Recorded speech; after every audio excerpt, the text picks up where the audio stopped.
Sir Virupaksha నా పేరు. హంపిలోనే పుట్టి పెరిగాం సార్. ఈ ఒక గైడ్ వచ్చేసి 7 to 8 years నుంచి ఈ వర్క్ చేస్తున్నాము. హంపిలో చాలా దేవాలయాలు వస్తాయి సార్.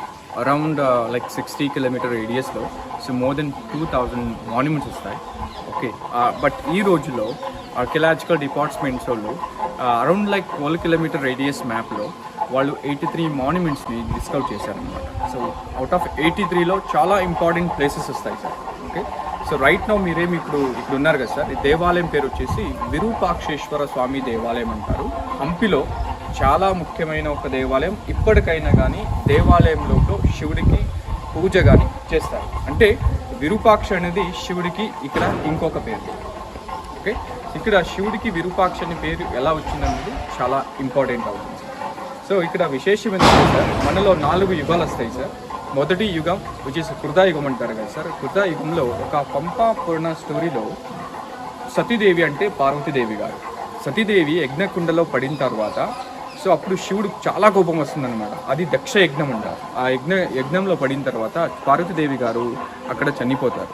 సో శివుడికి కోపం వచ్చేసి ఆయన అప్పుడు వీరభద్రుడిని క్రియేట్ చేస్తాడనమాట. ఎలా క్రియేట్ చేస్తాడంటే బై యూజింగ్ హిజ్ మ్యాటెడ్ హెయిర్ అనమాట. వీరభద్రుడు క్రియేట్ అయిన తర్వాత వీరభద్రుడు చెప్తాడు దక్ష బ్రహ్మాన్ని సంహరించేసేయి అనేసి. అప్పుడు ఎప్పుడు వీరభద్రుడు దక్ష బ్రహ్మని సంహరించేస్తాడో అప్పుడు ఏం చేస్తాడంటే శివుడు చాలా కోపంలో ఉంటాడనమాట.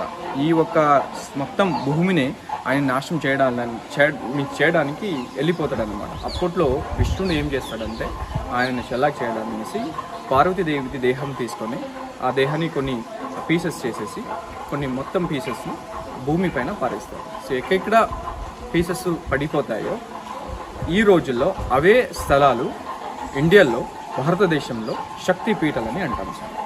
ఓకే, ఒక పంపా పురాణం స్టోరీ ప్రకారంగా హంపిలో కానీ ఒక పీస్ పడింది. తర్వాత పునర్జన్మం తీసుకున్నారు ఎవరు? Parvatidevi, in the name of Pampadevi అన్నమాట. ఓకే, ఇక్కడ శివుడు ఆయన స్థలాన్ని వదిలేసి దక్షిణ కాశీకి వస్తాడనమాట, విచ్ ఈజ్ ఆ south part of India. So ఈ స్థలానికి వచ్చిన తర్వాత ఆయన హేమకూట పర్వతం వస్తుందన్నమాట సార్. ఆ హేమకూట పర్వతం ఎక్కడొస్తుందంటే హంపిలోనే వస్తుంది. ఆయన అక్కడ తపస్సు చేసే రోజులో మన్మథుడు పుష్పాలత బాణంతో ఆయన తపస్సుని భంగం చేస్తాడు. ఆ సమయంలోనే శివుడు కోపం వచ్చేసి ఆయన మూడే కన్ను తెరిచేసి ఆయనని భస్మం చేస్తాడు సార్. ఆ ఒక్క భస్మం చేసే సందర్భంలో మీన్స్ ఆయన ఎప్పుడు మూడే కన్ను తెరుస్తూ ఉంటాడో అప్పుడు ఈ ఒక్క హంపిలో శివుడికి పేరు విరూపాక్ష అని వస్తుంది. ఆ ఒక్క వర్డ్ మీనింగ్ ఏందప్ప అంటే సార్ విరూప్ ప్లస్ అక్ష. విరూప్ అంటే చాలా ఉగ్రంగా ఉండే ఒక రూపం. అక్ష అనేది Sanskrit word which means ice. Okay, ఆయన మూడే కన్ను తెరిచిన తర్వాతే మన్మథుడికి ఇక్కడ సంహారం అవుతుంది. తర్వాత శివుడికి ఇక్కడ ఇంకొక పేరు విరూపాక్ష అనేసి. శివుడికి పార్వతీదేవికి గిరిజా కళ్యాణోత్సవం అయిన తర్వాత శివుడికి దేవాలయం ఇప్పుడు సో ఈ ఒక విరూపాక్ష దేవాలయం వచ్చేసి ఫస్ట్గా కట్టించింది విజయనగర సామ్రాజ్యం వల్ల కాదు. ఎందుకంటే మన విజయనగర సామ్రాజ్యం స్థాపన చేసింది వచ్చేసి 1336. హరియర బుక్కరాయలు సామ్రాజ్యాన్ని స్థాపన చేసుకుంటూ వెళ్తారు. ఒక గురుల మార్గదర్శనం నుంచి. గురుల పేరు వచ్చేసి విజయ విద్యారణ్యులు అనేసి. ఓకే, అయితే ఈ ఒక విజయనగర సామ్రాజ్యం కన్నా ముందు ఈ ఒక కర్ణాటకంలో చాలా కింగ్డమ్స్ కానీ ఇక్కడ పరిపాలించారు సార్. బదామి చాళుక్యులు వస్తారు, కళ్యాణ చాళుక్యులు వస్తారు, రాష్ట్రకూటలు, హొయసలర్స్ కానీ వస్తారు. సో వాళ్ళు కానీ పరిపాలించేటప్పుడు ఈ స్థలంకి వచ్చిన తర్వాత ఇక్కడ చిన్న చిన్న దేవుళ్ళు కానీ కట్టుకున్నారనమాట. అంటే చిన్న చిన్న గర్భగృహాలు కానీ వాళ్ళు కట్టుకుంటూ వెళ్ళారు. ఇక్కడ శివుడు విగ్రహం శివుడి గర్భాగృహం వస్తుంది. తర్వాత పార్వతీదేవిది, భువనేశ్వర దేవిది గర్భాగృహాలు వస్తాయి. అవన్నీ వచ్చేసి విజయనగర సామ్రాజ్యం కన్నా ముందుగానే కట్టుకున్న ఒక దేవాలయం. ఎప్పుడు మన విజయనగర సామ్రాజ్యం వాళ్ళు వచ్చారో మన రాజులు, హంపి అనేసి ఒక క్యాపిటల్ సిటీల వాళ్ళు చూస్ చేసుకుంటారు అన్నమాట. అప్పట్లో ఈ ఒక హంపి క్యాపిటల్ సిటీ అయిన తర్వాత ఈ దేవాలయంని వాళ్ళు ఎక్స్పెండ్ చేసుకున్నారు సార్. సో ఎక్స్పెండ్ చేసేసుకొని ఈ దేవాలయంకి ఒక మంచిగా ఒక ఎంట్రన్స్ గోపురం కట్టుకున్నారు. అది చాలా ఇంపార్టెంట్ అయిన ఒక గోపురం, which is in the east face. అక్కడేం కనిపిస్తుంది కదా సార్, ఇదే ఈస్ట్ ఫేస్లో ఉండే ఒక మెయిన్ గోపురం. ఓకే, ఈ రోజుల్లో ఈ గోపురానికి బిష్టప్పయ్య గోపురం అంటారు. ఈ గోపురం కట్టించిన ఒక రాజులు వచ్చేసి ఆయనకి ప్రౌఢదేవరాయలు లేకపోతే హరిహర సెకండ్ అంటారు. 1424లో వర్క్ స్టార్ట్ అయితే కంప్లీట్ చేయడానికి అప్పట్లో 20 years కానీ టైం తీసుకున్నారు. ఆయనకి చెప్తారన్నమాట కమాండర్కి. ఆ కమాండర్ పేరు వచ్చేసి ప్రోలుగంటి తిప్ప అంటారు. సో ఆయన ఒక మేనేజ్మెంట్ నుంచి మొత్తం ఈ యొక్క గోపురం కన్స్ట్రక్షన్ జరుగుతుంది సార్. బట్ ఈ ఒక గోపురం కన్స్ట్రక్షన్ చేయడానికి so what kind of materials been used అన్నమాట. సో మెటీరియల్స్ వెళ్తే మీరు వెరీ సింపుల్ మెటీరియల్స్ యూజ్ చేసుకున్నారు ఈ గోపురం కన్స్ట్రక్షన్ చేయడానికి. సార్ ఫస్ట్ ఫ్లోర్ దాకా లోకల్ పీస్ ఆఫ్ స్టోన్స్ని యూజ్ చేసుకున్నాం sir. Till first floor which is white granite stones, local piece. తర్వాత పైన ఫ్లోర్స్ వస్తాయి కదా సార్, మొత్తం అప్పర్ స్ట్రక్చర్ అంతా వచ్చేసి ఇటుక మళ్ళీ గారతో కట్టుకున్న ఒక గోపురం అది. And then where we have some of blocks ఉన్నాయి కదా, విండోస్ టైప్ ఉన్నాయి కదా, ఆ ఒక విండోస్ సీలింగ్స్కి teak wood palm tree wood పీసెస్ని యూజ్ చేసుకున్నాం సార్. ఓకే, తర్వాత ఈ యొక్క గోపురం విశేషం వచ్చేసి 165 feet హైట్ ఉంది. ఓకే, 165 feet లోపలనే వాళ్ళు స్టెప్స్ చేసుకున్నారనమాట ఈచ్ ఫ్లోర్స్ ఎక్కడానికి. అయితే కలశం కనిపిస్తుంది కదా సార్, ఆ కలశం రీచ్ అవడానికి ఏం చేయాలంటే లాస్ట్ విండో ఉంది కదా, లాస్ట్ విండో నుంచి బయటకు వచ్చి ఆ కలశం రీచ్ అవ్వడానికి అక్కడ 2 చైన్లు వదిలారు. ఆ 2 చైన్లు పెట్టుకొని ఎక్కాలన్నమాట కలశం రీచ్ అవ్వాలంటే. ఓకే, కలశం రీచ్ అయిన తర్వాత but exact that Kalash only the part of Kalash height is 12 feet height వస్తుంది. It looks very small from down side, ఎందుకంటే మనం కిందలో ఉన్నాం కాబట్టి it looks very small. But మీరు టాప్కి వెళ్ళిన తర్వాత పీక్ రీచ్ అయిన తర్వాత exact that Kalash height is 12 feet. అది పంచధాతు నుంచి చేసిన ఒక కలశం సార్ అది. ఓకే, మళ్ళీ 16th century ఎప్పుడు శ్రీకృష్ణదేవరాయలు ఈ ఒక సామ్రాజ్యాన్ని పరిపాలించడానికి వచ్చారో అప్పుడు మళ్ళీ ఈ గోపురాన్ని కొంచెం రినోవేషన్ చేసుకుంటూ వెళ్ళారనమాట. ఓకే, తర్వాత ఈ గోపురంది ఇంకొక పాయింట్ వచ్చేసి గోపురం నీడ పడితే చాలు, సూర్యుడి కిరణాలు ఈ గోపురానికి పడితే చాలు, ఈ గోపురం నీడ వచ్చేసి వెనకల ఒక డార్క్ రూమ్లో వాల్ పైన ఇన్వర్టెడ్గా పడుతుంది sir. According to physics law we call it pinhole camera technology been used in 15th century sir. Okay, ఇప్పటికైనా కానీ ఆ ఒక నీడని మీరు క్లియర్గా చూడొచ్చు. ఈవినింగ్ సన్సెట్ దాకా ఉంటుంది సార్. ఆ సన్సెట్ మీన్స్ ఎప్పుడు సన్ డిసపియర్డ్ అయిపోతాడో అప్పుడు we can't see that shadow, ఎందుకంటే అబ్జెక్ట్ ఇది, సన్లైట్ ఇంపార్టెంట్ అనమాట. ఓకే, సో అది మీకు తర్వాత మీకు ఆ ఒక షాడో ఎలా కనిపిస్తుందని మీకు చూపిస్తాను sir. But I told you one thing sir, ఈ గోపురానికి పేరు వచ్చేసి బిష్టప్పయ్య గోపురం అంటారు. సో వాట్ హ్యాపెండ్ ఏంటంటే బిష్టప్పయ్య అని పేరు ఎలా వచ్చిందంటే సార్, ఇక్కడ వసుంధర దేశాయ్ అని మేడం ఉన్నారు సార్. సో వాళ్ళు వచ్చేసి బిష్టప్పయ్య అనేసి ఒక ఆయన దీన్ని కట్టించారనమాట 17th century.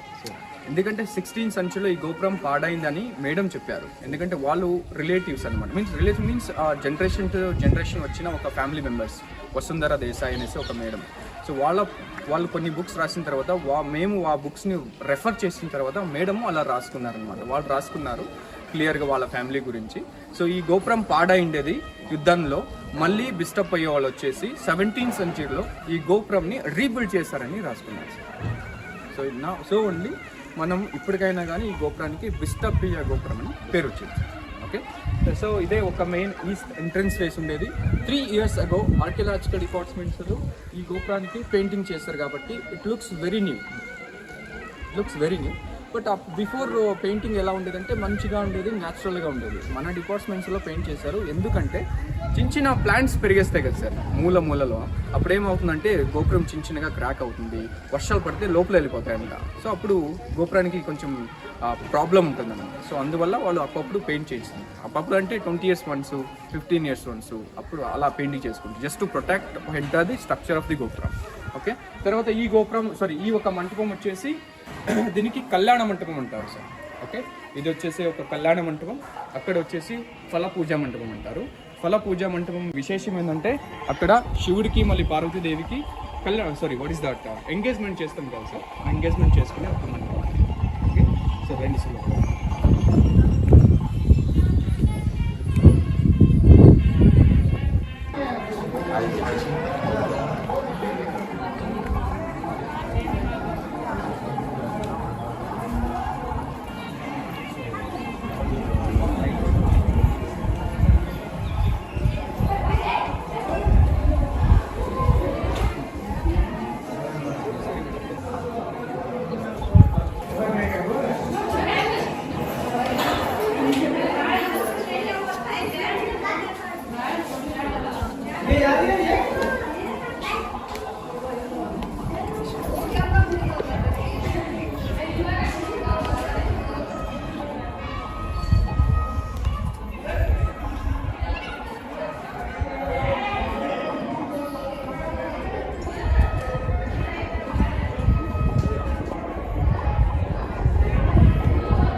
తారకేశ్వర దేవాలయం, తారకేశ్వరుడు ఉంటాడనమాట. సో శివుడికి మీన్స్ ఎప్పుడు దేవాలయం వస్తుంది, సో ఆయనకి ప్రజెంట్ చేస్తాం.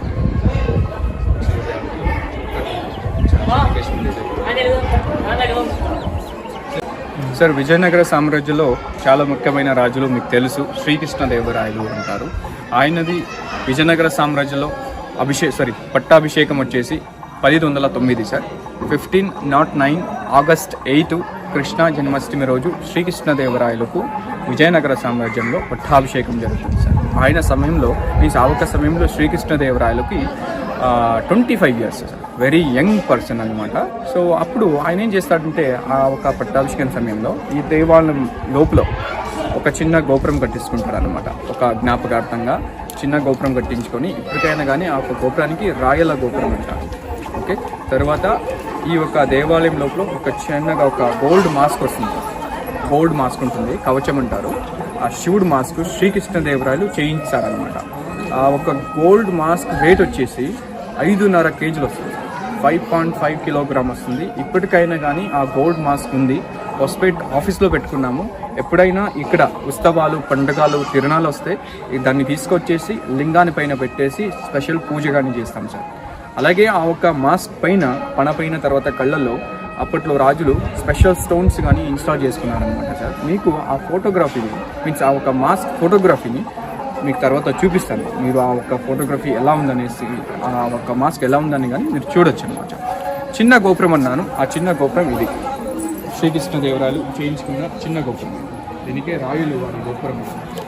ఓకే, తర్వాత ఈ ఒక ఎంట్రన్స్ క్రాస్ అయిన తర్వాత సార్ ఇంకొక 5 stages అని వస్తాయి సార్.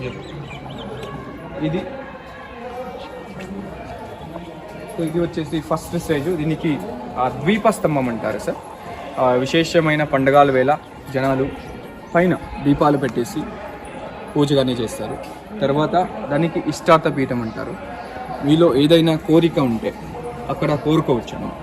అంటే ఇక్కడ చిన్న ప్రొసీజర్ ఉంటుంది సార్, ఎలా చేయి పెట్టాలి, ఎలా కోరుకోవాలనేది ఉంటుంది. చాలా ప్యూర్గా ఉండాలి సార్. మీరు కోరికని అడిగేటప్పుడు స్పెషల్గా శివుడికి you must be very clear from your heart. చాలా ప్యూర్గా ఉండాలి అండ్ చాలా ప్యూర్గా అంటే డివైన్గా ఉండాలి ఆయనకి. Okay, then it takes lot of time. అది ఎలా అంటే మీరు చేయి ఇలా పెట్టాలి. సో చేయి ఇలా పెట్టేసి మీరు కోరికని కోరుకోవాలి. అప్పుడు చెయ్యి మూమెంట్ ఏమవుతుంది కదా సార్, ఇలా మూవ్ అవుతుంది అనమాట towards to index finger. So index finger touch అయిన తర్వాత your wishes will happens in your future. But ఏంటంటే మీ చెయ్యి ఉంటుంది కదా సార్, మీ చెయ్యిని మీరే రొటేట్ చేయరాదు. It should be move by itself only. తర్వాత అది ఇండెక్స్ ఫింగర్ టచ్ అవుతుంది, then your wish will happens in your future. So దీనికి మనం ఇష్టార్థ పీఠం అంటాం, కోరికల పీఠం అని ఇంకొక పేరు సార్. దెన్ ఇది వచ్చేసి బలిపీఠం అంటారు. శివుడికి పూజ అయిన తర్వాత దీనిపైన అన్నం వేసుకుంటారు సార్, బలి అన్నం అంటారు. అది వచ్చేసి కోతులకైనా కానీ పక్షులకైనా కానీ తినడానికి వేసుకుంటారు. ధ్వజస్తంభం పీఠం. ఓకే, ఇక్కడ ప్రతి కళ్యాణోత్సవం వేళ ఇక్కడ నంది ఫ్లాగ్ని హాస్ట్ చేస్తారు. ఓకే, లాస్ట్గా వచ్చేసి శివుడు వాహనం నంది కాబట్టి సో నంది పీఠం ఉంది. అక్కడ 3 నందులు ఉన్నాయి. ఓకే, అక్కడ 3 నందులు ఉన్నాయి. ఎందుకు ఉన్నాయంటే నేను చెప్పినాను, దేవాలయం లోపల త్రికాల పూజ చేస్తారు. సో అందువల్ల ఇక్కడ త్రికాల నందిని పెట్టారు. ఇంకొక నందిని చూపిస్తారు, అది ఎక్కడ చూస్తున్నారు, ఈ ఒక దేవాలయంలో మాత్రమే చూస్తారు అన్నమాట. ఆ ఒక నంది ఎలా ఉంటుందంటే ఒక్కటే దేహం, అయితే ఆ దేహానికి 3 తలకాయలు వస్తాయి. It's a very special Nandi. ఆ ఒక నంది ఫస్ట్ దీంట్లో ఉండేది, బట్ ఇప్పుడు డిపార్ట్మెంట్స్లు అది కొంచెం పాడైంది కాబట్టి బయటకు చూపిస్తాను, తర్వాత చూపిస్తాను అంటారు సార్. ఓకే, దేవాలయంకి వెళ్ళేకి ముందు అప్పట్లో భక్తులు చాలా డివైన్ సార్, మనకన్నా చాలా డివైన్గా ఉంటారు. వెళ్ళేకి ముందు వాళ్ళు శాస్త్రాంగ నమస్కారాలు చేస్తారు. సో మనలో 8 థింగ్స్ వస్తాయి కదా మన బాడీలో, అన్నీ దేవుడికి అనేసి వాళ్ళు అర్పించినట్టు చాలా స్పెషల్ శాస్త్రాంగ నమస్కారాలు పెట్టుకున్నారు. సరే అండి,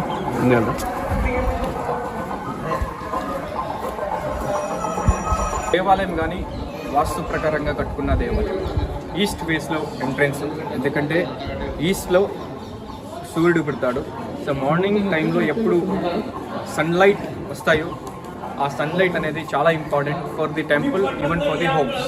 ఎందుకంటే తర్వాత ఏం అవుతుందంటే ఆ ఒక సన్లైట్ ఎఫెక్ట్స్ ఏమి ఉంటాయి కదా, నెగిటివ్ ఎనర్జీని డిస్ట్రాక్ట్ చేస్తుంది అనమాట. సో అప్పట్లో కానీ దేవాలయం కట్టే రోజుల్లో సో మోస్ట్ ఆఫ్ టెంపుల్స్ హంపిలో ఆ టెంపుల్స్ అన్నీ వచ్చేసి ఈస్ట్ ఫేస్లో ఉన్నాయి. Okay, and then north entrance కానీ ఉంది సార్. నార్త్ సైడ్లో మనకి రివర్ వస్తుంది, విచ్ ఇస్ ఆ తుంగభద్ర రివర్ అని వస్తుంది. ఆ రివర్లో చాలా భక్తులు అక్కడ స్నానం చేసేసుకొని ఈ ఒక ఎంట్రన్స్ వచ్చేసి శివుడికి దర్శనం చేసుకుంటారు. And then every south east కార్నర్లో there must be one kitchen room అంటారు వాస్తు ప్రకారం. అద్దంలోనే ఒక కిచెన్ రూమ్ అంటారు. అక్కడ కిచెన్ రూమ్ ఉండేది సార్, యాక్చువల్గా అక్కడ మూలలో ఉంది. యాక్చువల్గా మన వాళ్ళు అక్కడ బ్లాక్ చేసేసుకొని ఇప్పుడు ఈ సైడ్లోనే చేసుకున్నారు సార్. ఇక్కడ నియర్గా అవుతుంది దేవుడు నైవేద్యం చేయడానికి అనేసి ఇక్కడలోనే పెట్టుకున్నారు. అప్పట్లో యాక్చువల్గా వాటర్ని స్టోర్ చేయాలి కాబట్టి అప్పట్లో ఏం చేసుకున్నారంటే ఒక బౌల్ని చేసుకున్నారు. ఆ బౌల్ ఎలా చేసుకున్నారంటే మెటల్ది కాదు, స్టోన్ బౌల్ అది అక్కడ చేసుకున్నారు సార్. ఇది బౌల్, ఓకే, అది మొత్తం ఏకశిలంగా చేసుకున్న ఒక bowl sir. So water store చేయడానికి ఇక్కడంతా ఉంది. దిస్ వన్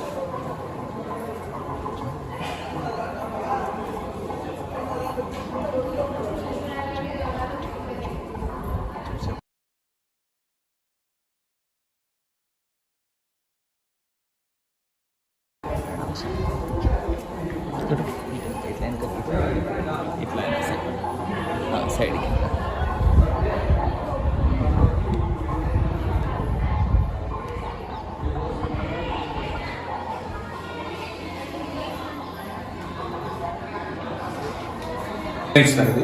శివలింగం, ఇది ఉద్భవలింగం, విరూపాక్ష అంటారు. ఇలాంటిదే విగ్రహం వచ్చేసి లోపల గర్భాగుడి లోపల వస్తుంది సార్.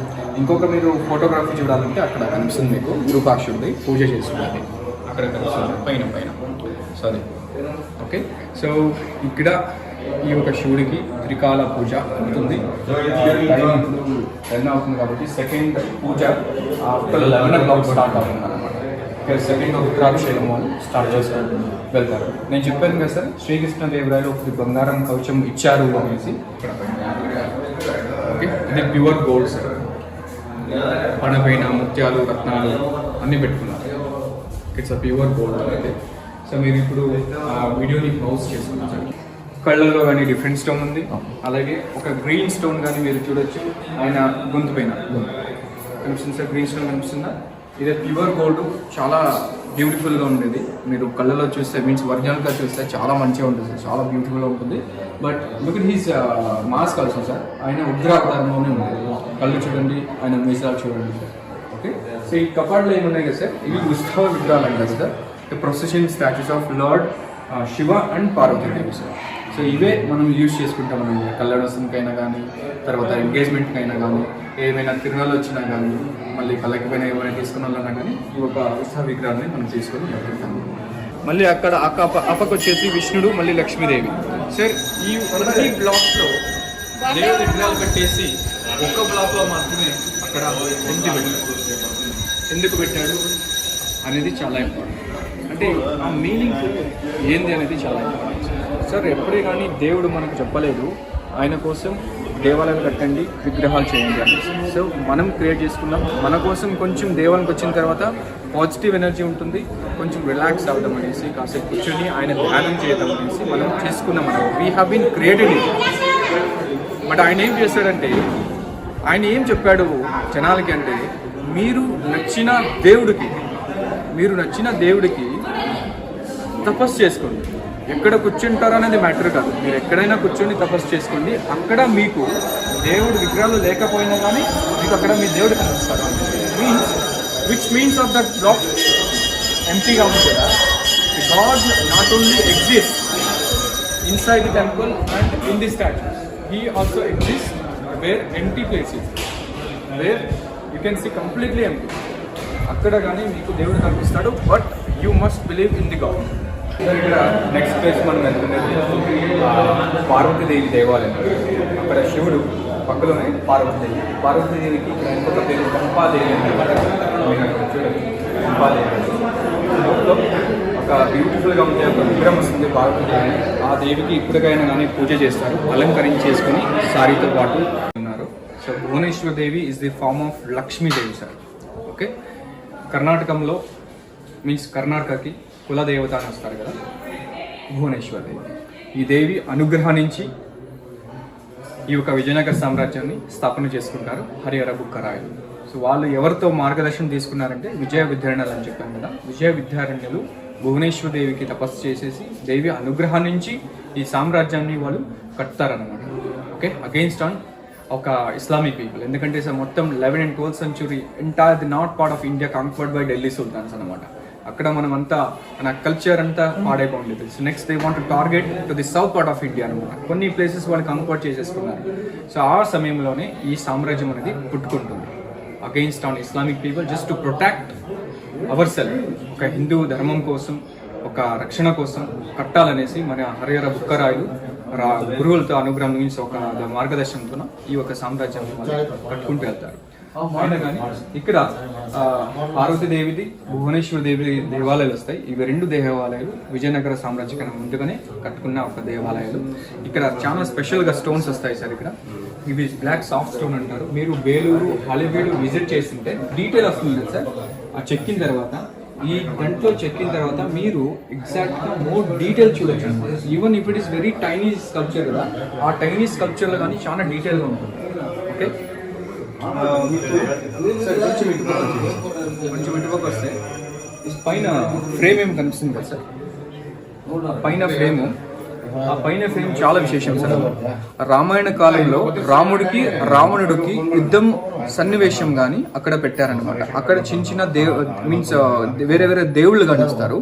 ఫస్ట్గా వచ్చేసి గణేశుడు, వినాయకుడు, నెక్స్ట్ వచ్చేసి హనుమంతుడు, తర్వాత బ్రహ్మదేవుడు, రథాని పైన రాముడు, తర్వాత శివుడు తర్వాత రావణుడు తర్వాత విష్ణుడు తర్వాత లక్ష్మణుడు తర్వాత దుర్గాదేవి.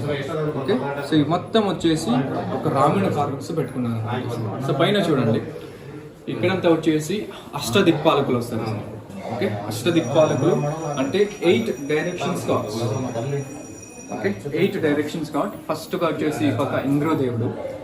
ఓకే, ఇంద్రుడు, అగ్నిదేవుడు, యమరాజుడు, పైన పక్క వచ్చేసి ఈశాన్య దేవుడు, ఇటుపక్క వచ్చేసి వరుణుడు, ఇక్కడ వాయు, ఇటుపక్క వచ్చేసి నార్త్ లో వచ్చేసి ఎవరు కుబేరుడు, లాస్ట్ గా వచ్చేసి సౌత్ ఈస్ట్ పార్ట్ లో శివుడు వస్తాడు. సో ఇవి చాలా 8 డైరెక్షన్స్ కార్డ్స్ వచ్చేసి అకార్డింగ్ టు వాస్తు ప్రకారం. కన్నడలో మనం దానికి గులగుంజి మహాదేవ స్వామి అంటారు. అండర్ గ్రౌండ్ లో పెట్టారనమాట దేవాలయం. ఓకే, అండర్ గ్రౌండ్ లో ఉంటుంది. దేవాలయం స్పెషాలిటీ ఏంటంటే మీరు లోపలికి వెళ్ళేసి చూస్తే చాలా పాజిటివ్ ఎనర్జీగా ఉండే ఒక స్థలం అది. ఒక గర్భగృహంలో శివుడు తర్వాత విష్ణు విగ్రహాన్ని చూడొచ్చు. చాలా స్పెషల్ గా ఉండే ఒక దేవాలయం. లోపల రండి. And this is also very best place for the meditation.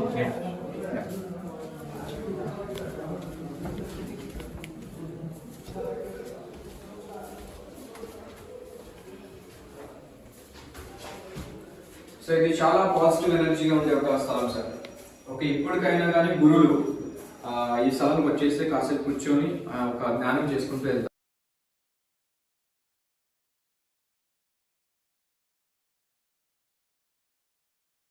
ప్రస్తుతం విగ్రహాలు తీసుకుంటారు. విగ్రహాలు తీసుకొచ్చేసి అక్కడ పెట్టి వాళ్ళకి ఇంకొకసారి పూజ చేసేసారు. తర్వాత ఆ విగ్రహం తీసుకెళ్ళేసి శైలం నదిలో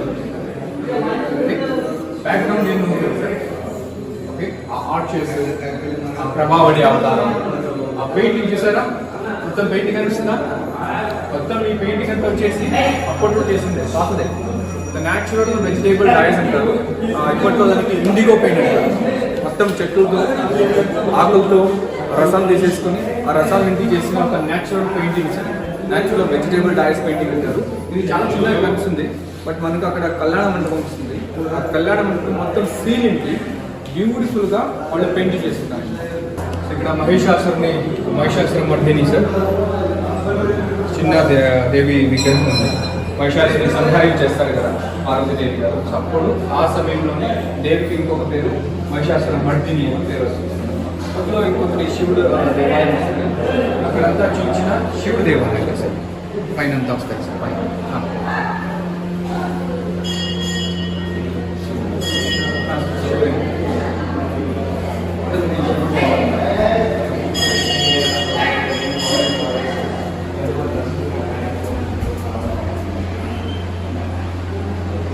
వచ్చేసి ఇన్వర్టెడ్ షాడో ఆఫ్ బిగ్ గోపురం. Okay, so please come here.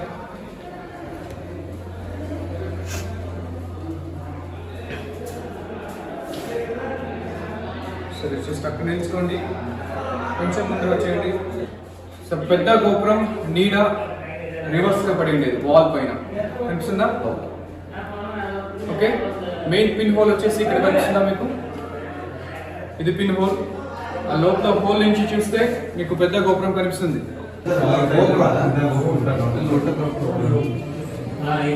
Sir ఇక్కడ మనకు మన గురువులైన ఏంటంటే విజయనగర సామ్రాజ్యానికి మెయిన్ గురువులు వస్తారు. చెప్పాను మీకు చాలాసార్లు మార్గదర్శనం నుంచి. హరిహర బుక్కరాయలు 1336లో సామ్రాజ్యాన్ని స్థాపనించారనేసి ఆ గురువుల విగ్రహం కానీ మీరు అక్కడ చూడొచ్చు.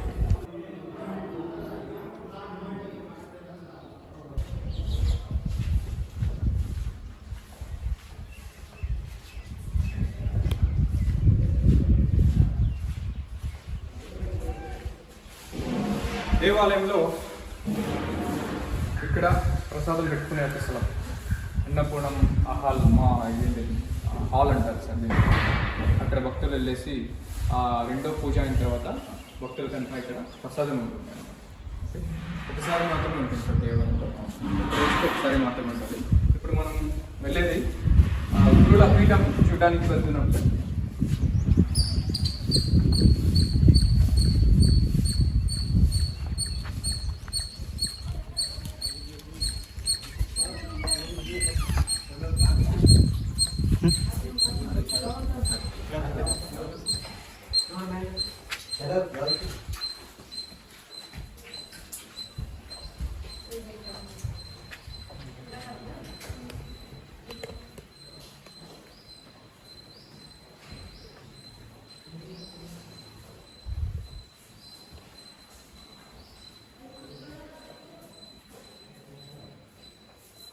సార్ ఇక్కడ గురువారి పీఠం సార్ ఇది. ఇప్పుడు ఈ రోజుల్లో గురుగారు లేరు, సో ఆయన ట్రావెలింగ్కి వెళ్ళారు వేరే చోట్ల అంతా. అక్కడంతా హోమాలు పూజలు ఉంటాయి కాబట్టి అక్కడికి వెళ్ళారు. వస్తే ఈ శివరాత్రికి వస్తారు సార్. అట్ ప్రజెంట్లో గురువులు వచ్చేసి వీళ్ళన్నమాట. ఇక్కడ ఉన్నారు కదా సార్, వీళ్ళే గురువు ఈ ఒక పీఠానికి. ఇప్పుడు అక్కడంతా ఉన్నారు సార్. సో ఈ ఒక ఫోటోగ్రఫీ చూడండి సార్. శివుడు కళ్యాణోత్సవం కన్నా ముందు పార్వతీ దేవి ఇంటికి వెళ్ళింటారు కదా చూడ్డానికి. ఆ సందర్భంలో చూసారా, వాళ్ళ పార్వతీదేవి ఫ్యామిలీ పక్క వాళ్ళు ఉంటారు కదా, వాళ్ళంతా భయం పడుతున్నారన్నమాట శివుడిని చూసేసి. ఎందుకంటే శివుడు భక్తులు ఇలా ఉంటారు, అందరూ రాక్షసులు ఉంటారు, అందరూ ఉంటారు ఆయనకి. సో ఆయన విశేషమే అది, ఆయనకి అందరు కావాలనేసి విశేషం. సో వాళ్ళందరూ భయం పడే సిచ్యువేషన్ కానీ వాళ్ళు మంచి పెయింటింగ్ చేసి చూపిస్తారు.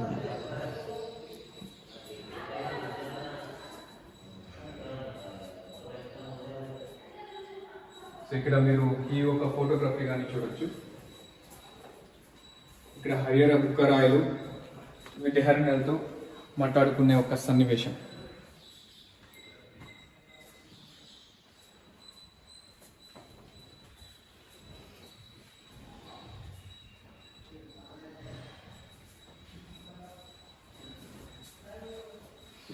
స్థలానికి డైరెక్ట్ తుంగభద్ర వాటర్ వస్తుంది సార్. ఈ స్థలానికి ఇక్కడ ఉంది కదా, ఇక్కడ తుంగభద్ర వాటర్ వస్తుంది.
దేవాలయానికి ఒక పుష్కణి అని ఉంటుంది.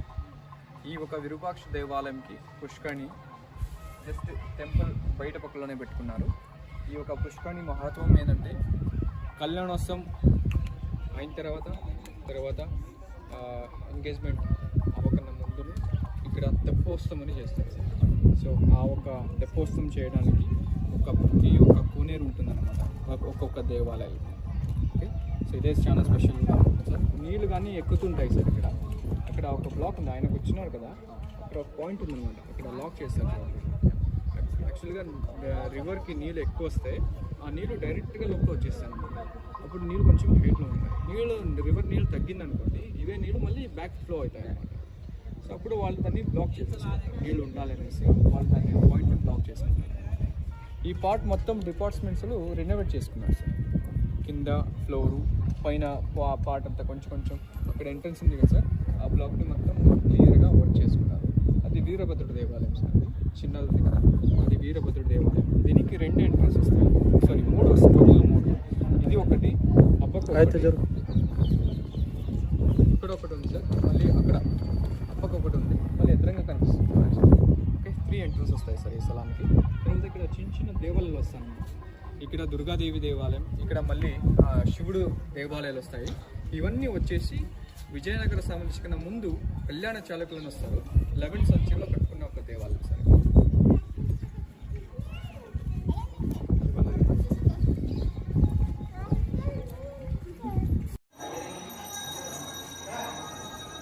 Okay sir. సార్ దేవాలయం లోపల శ్రీకృష్ణదేవరాయలు మళ్ళీ 1510లో ఒక కళ్యాణ మంటపాన్ని కట్టిస్తారు. ఇదే ఒక కళ్యాణ మంటపం. ఇప్పటికైనా కానీ శివుడికి పార్వతీదేవికి గిరిజా కళ్యాణోత్సవం అవుతుంది ఏప్రిల్లో. నేను చెప్పాను లాస్ట్ మంతే జాన్ 1st నేనది ఎంగేజ్మెంట్ చేసుకున్నాము. తర్వాత గ్యాప్ వస్తుంది కళ్యాణోత్సవంకి, అది ఏప్రిల్లో జరుగుతుంది సార్. ఈ ఇయర్ వచ్చేసి ఏప్రిల్లో పెట్టుకున్నాము. తర్వాత ఈ యొక్క కళ్యాణ మంటపం విశేషం ఏంటంటే పైన మీకు క్లియర్గా పెయింటింగ్ పిక్చర్స్ కనిపిస్తాయి సార్. ఓకే, సీలింగ్లో ఇదంతా మొత్తం వచ్చేసి 500 years ఓల్డ్ పెయింటింగ్. ఇది న్యాచురల్ వెజిటేబుల్ డైస్తో చేసుకున్నారు. ఎక్కడ మొత్తం కంప్లీట్గా పెయింట్ డిసపియర్ అంటుందో అక్కడక్కడ మాత్రమే డిపార్ట్మెంట్స్ కొంచెం రీపెయింట్ చేస్తున్నారు. నాట్ కంప్లీట్లీ కాదు, జస్ట్ కొంచెం పార్ట్స్ మాత్రమే. ఎక్కడ పెయింట్ పెయింట్ అక్కడ మాత్రం కొంచెం వాళ్ళు ఇండిగో పెయింట్ యూజ్ చేస్తున్నారు. మళ్ళీ మన పెయింట్ కాదు, కెమికల్ పెయింట్ కాదు, ఇండిగో పెయింట్ యూజ్ చేస్తున్నారు.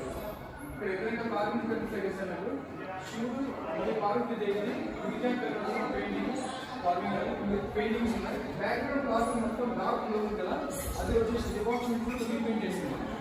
ఓకే, ఇది వచ్చేసి మార్కండేశ్వర స్టోరీ ఒరిజినల్ పెయింట్. ఇది ఒరిజినల్ పెయింట్.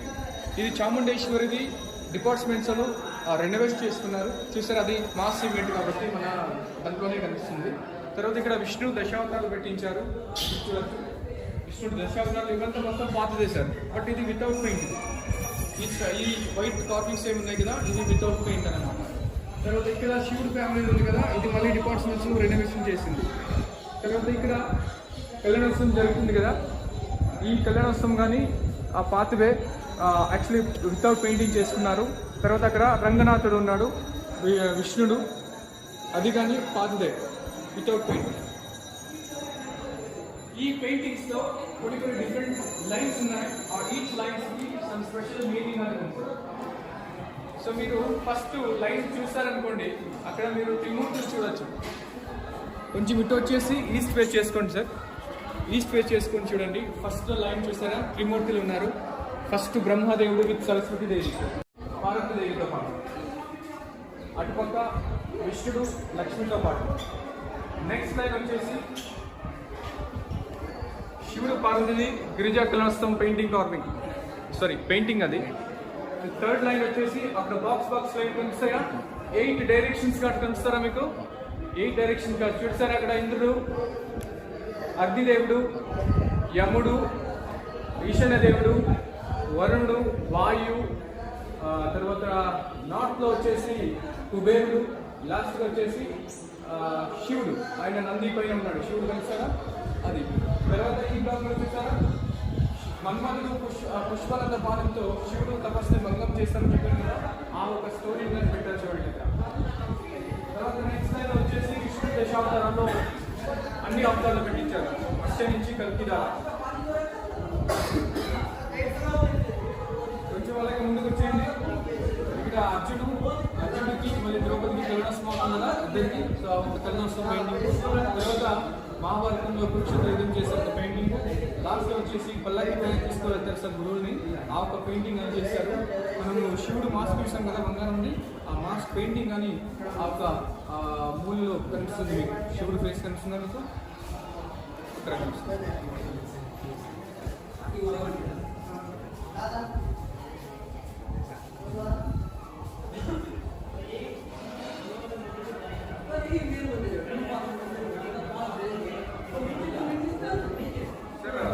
సామ్రాజ్యానికి ఒక రాజముద్ర వస్తుంది.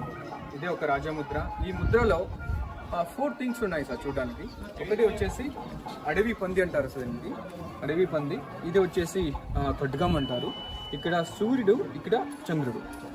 విష్ణు దశావతారంలో వరహ అవతారం వచ్చేసి ఒక అడవి పంది వస్తుంది సార్. లక్ష్మీదేవి కోసం విష్ణుడు ఆ ఒక అవతారం తీసుకుంటాడు.